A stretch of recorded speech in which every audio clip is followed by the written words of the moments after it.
Bonjour à tous, bienvenue pour une nouvelle vidéo proposée par Weltitude. Je m'appelle Aurélia Monaco et je suis coach certifiée en développement personnel. Aujourd'hui, c'est-à-dire le 4 avril 2020, nous sommes en période de confinement. On est déconnecté de la plupart de nos habitudes qui consistent en général à être plutôt tourné vers l'extérieur, à faire des choses. Aujourd'hui, on est plutôt tourné vers l'intérieur, vers notre intérieur à la fois matériel, puisque nous sommes chez nous, mais également vers notre intérieur mental, émotionnel. C'est pourquoi j'ai pensé à cette petite vidéo dont le but est en fait de dissocier deux notions. D'une part, la confiance en soi, d'autre part, l'estime de soi. Ce sont deux notions qui sont liées, mais qui sont tout de même différentes. Et très souvent, les gens souhaitent prendre confiance en eux. On a envie de gagner en confiance en soi, on a envie d'être plus sûr de soi. Et on oublie très souvent de s'intéresser à notre estime. Quelle est la différence entre ces deux notions? Pour moi, la confiance en soi relève plutôt des compétences, de la possibilité de réussir des choses, de faire des choses, d'avoir, comme dirait Christophe André, une anticipation de réussite. Donc on est plus tourné vers l'extérieur.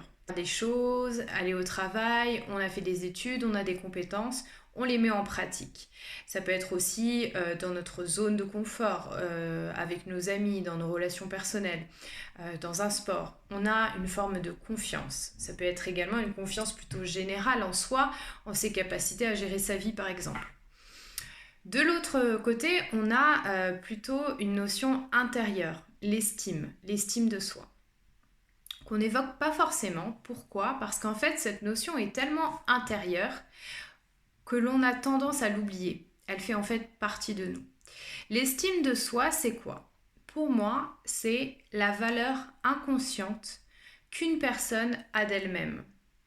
Okay? Donc, c'est pas la valeur d'une personne, mais c'est la valeur qu'elle pense avoir. Et donc là, on est plutôt sur la notion d'être, quelque chose de plus intérieur, et non pas sur la notion de faire, comme c'est le cas pour la confiance en soi.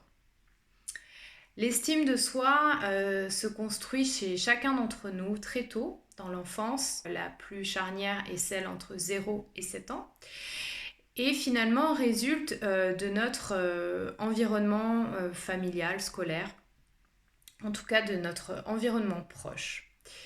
Lorsque l'on s'est senti en tant qu'enfant aimé de manière inconditionnelle, c'est-à-dire aimé pour le simple fait d'exister, eh bien, on a une estime de soi qui est assez stable.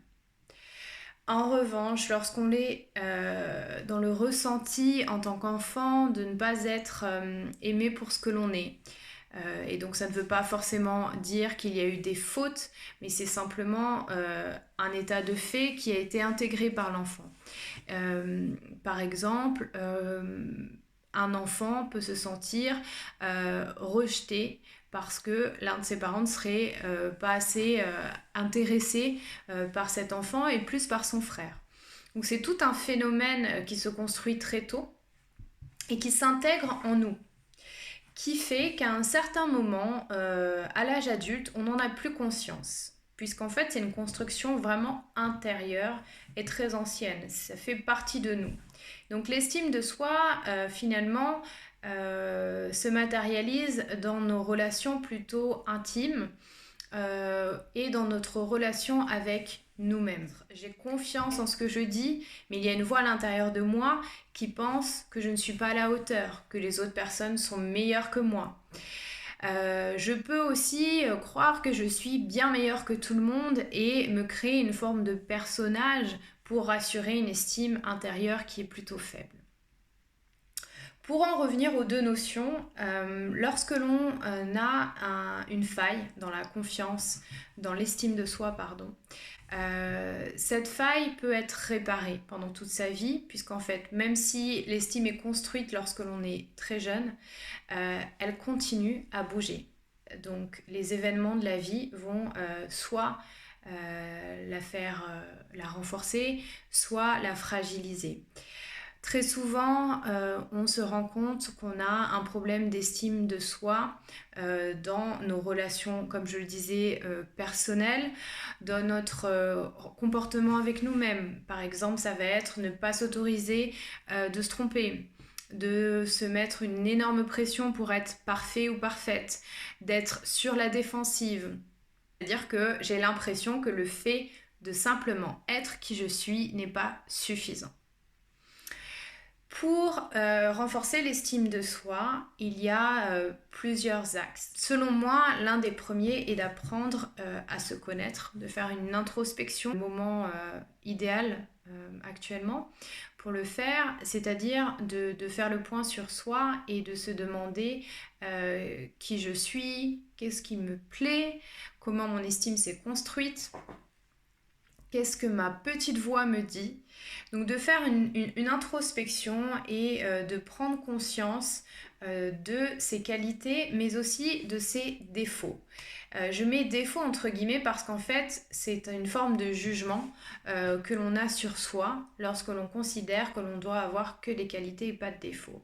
L'estime de soi, c'est s'accepter dans sa totalité, y compris les parties que l'on n'aime pas. Donc, il y a ce premier travail d'introspection pour apprendre à se connaître. Ensuite, il y a un travail d'acceptation pour apprendre à accepter toutes les parties de soi, y compris celles qui nous plaisent un peu moins, c'est ce qu'on appelle la part d'ombre. Il y a aussi un autre axe qui est de vivre ensuite en accord avec qui l'on est, avec ses valeurs, puisqu'en fait, plus j'accepte qui je suis, plus je vis en accord avec qui je suis, et bien plus je renforce mon estime puisque je me valide en vivant en accord avec moi-même. Il y a beaucoup d'exercices, beaucoup de livres dont je pourrais parler dans une prochaine vidéo. Il y a pas mal d'exercices et de voix avec le corps puisque l'estime est également liée à l'image que l'on a de soi. Je peux très bien avoir confiance en moi et ne pas avoir une bonne estime de moi. En revanche, lorsque j'ai une bonne estime de moi, en général, j'ai confiance en moi. Ce qui fait que si mon problème est lié à une estime défaillante, entre guillemets, une faille dans mon estime, eh bien tout ce que je vais faire, tout ce que je vais réussir ne va pas combler ce vide intérieur. Bien sûr, tout s'embrique, mais je pense qu'il est important vraiment de dissocier la valeur intérieure que quelqu'un pense avoir versus la confiance en lui et en ses capacités de réussir.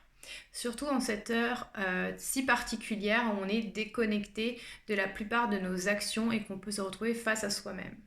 Ce qui est important de se souvenir, c'est que si j'ai un manque d'estime, ça ne veut pas dire que je n'ai pas de valeur. Ça veut dire que je pense que je n'ai pas assez de valeur. Nous avons tous et toutes la même valeur du simple fait d'être en vie. Et le chemin, c'est de comprendre et d'accepter qui l'on est pour prendre conscience de sa valeur. J'espère que cette vidéo vous aura donné quelques clés. Je reste à disposition si vous voulez échanger. À bientôt!